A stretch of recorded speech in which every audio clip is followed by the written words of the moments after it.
Yes, children, in today's class, let us start with exercise 14.2, factorization, question number 2, sixth part. So, see here, these are the two terms.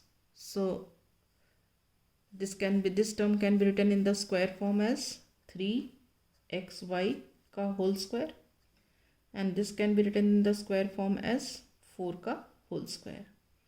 Right? Now we can use the identity a square minus b square, which is a plus b into a minus b.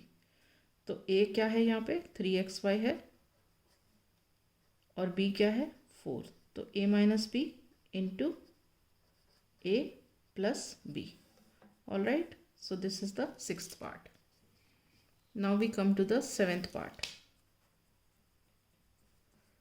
The seventh part of the question is x square minus 2xy plus y square. X square minus 2xy plus y square. This is in one bracket and then minus z square. ठीक है. तो ये देखो a square minus 2ab plus B square is a minus B whole square. तो यहाँ पे क्या है x square minus 2xy plus y square. तो इसका मतलब ये क्या है x minus y whole square है. ये आइडेंटिटी है x माइनस वाई का whole square minus z square. ठीक है. अब देखो आप इस पूरे को a मानो और इसको b मानो. तो ये क्या फॉर्म हो गया A square minus B square which is A plus B into A minus B. तो ए प्लस बी का मतलब क्या हो गया, ये तो हमारा हो गया ए प्लस बी क्या है हमारा जेड, और ए माइनस बी क्या हुआ, ए तो हमारा है एक्स माइनस वाई और ये माइनस जेड. ठीक है. तो आंसर हो गया x minus y plus z, x minus y minus z. Is this clear? Okay. Now we come to eighth part.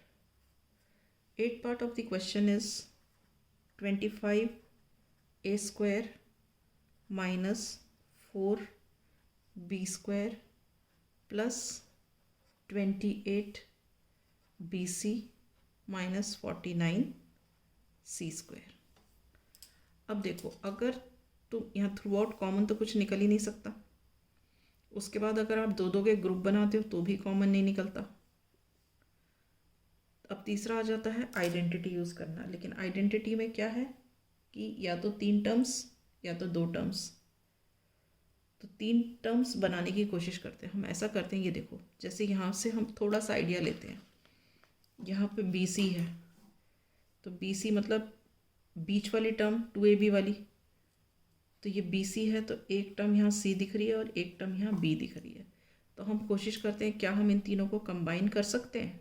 तो कोशिश करके देखते हैं. देखो हमने 25 ए स्क्वायर को तो ऐसे ही रखा, ये माइनस हमने बाहर निकाल दिया, ये हमने लगाया ब्रैकेट.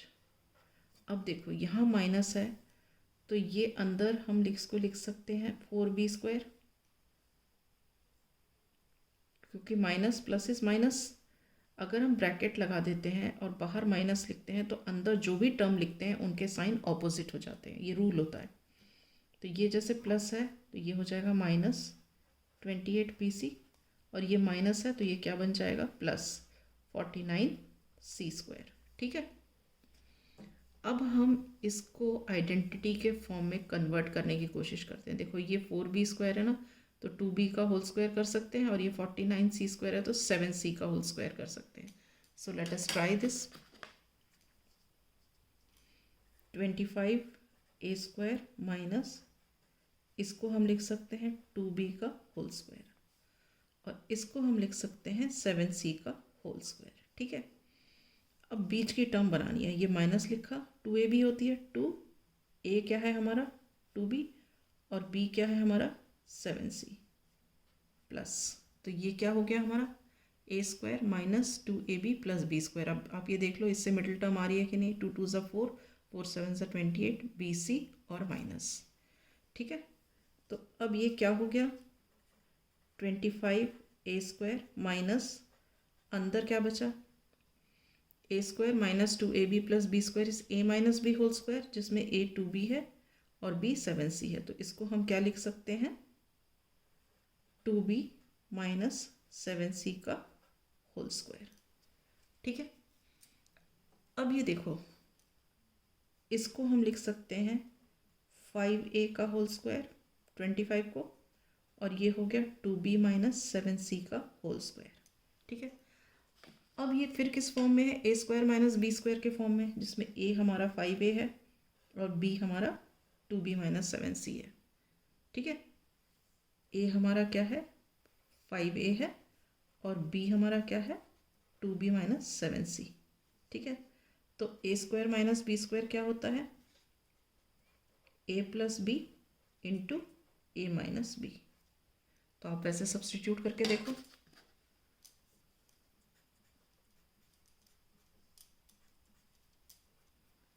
a प्लस बी का मतलब क्या हो गया, 5a प्लस बी का मतलब क्या हो गया, 2b माइनस 7c।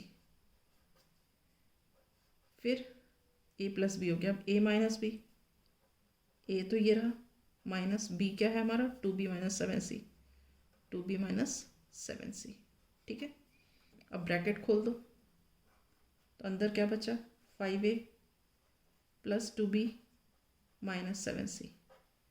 इस वाले ब्रैकेट में क्या हुआ, 5a ब्रैकेट ओपन हुआ तो minus pluses minus 2b minus minuses plus 7c। Is this clear? So this is the answer.